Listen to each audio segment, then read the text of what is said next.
wassalamu ala rasulillah. Saya Bunyamin Muhammad Yapit, CEO An-Nur Ma'arif, mengucapkan selamat ulang tahun kepada rakyat Sulsel yang se-10 tahun, satu dekade luar biasa telah dilalui tentu dengan penuh tantangan dan rintangan.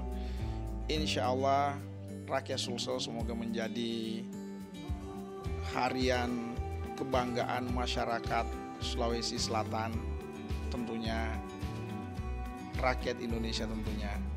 Insya Allah rakyat Sulsel semakin maju, semakin sukses, dan tentunya partner umat dalam memberitakan berita-berita yang terbaik. Insya Allah rakyat Sulsel semakin maju.